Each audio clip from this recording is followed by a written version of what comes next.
Entry 8. The jar I buried that came back. The field behind the old allotments always felt like it belonged to no one. Not quite wild, not quite watched. That's why I buried it there, the jar. It was a simple one. A letting go spell, a release. Paper, hair, salt, rosewater. Wax sealed. Nothing harmful. Nothing twisted. But something that still carried emotion. A week after burying it, I started dreaming about the jar. Worse, I smelled the rosewater in my flat, in places it had never been. And then, on the 8th day, I found the jar on my doorstep. Same wax, same thread, but cracked and warm. Why buried spells don't always stay buried. Most witches will tell you, bury it to end it. But the earth doesn't forget. And if the energy isn't finished, the spell isn't sealed. It's held. When you bury a jar, you're asking the land to do something. Transform. Absorb. Cleanse. Or contain.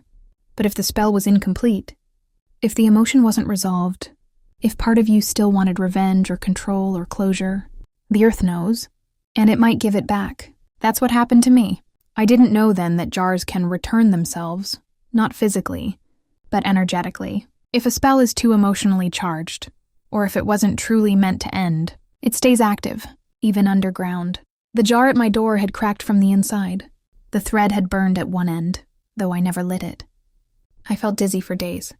The scent of rosewater would wake me from sleep. I even heard a knocking sound, rhythmic. Always 3 knocks, in the hallway mirror. That's when I realized, some spells don't want to stay buried. They want to be understood. What to do when a spell comes back. First, don't panic. Return magic doesn't always mean danger. It usually means unfinished business. The moment I saw the jar on my doorstep, I grounded, hard. Bare feet, salt water, deep breath. Then I brought it inside, not to use it again, but to face it. Here's what I've learned to do when a spell comes back to you. Step 1. Read the return. Is it broken? That means the energy ruptured, likely from too much pressure or confusion in intent. Is it warm or oddly cold? That often signals lingering emotional heat, anger, grief, or spiritual detachment, cold avoidance. Is anything missing or added?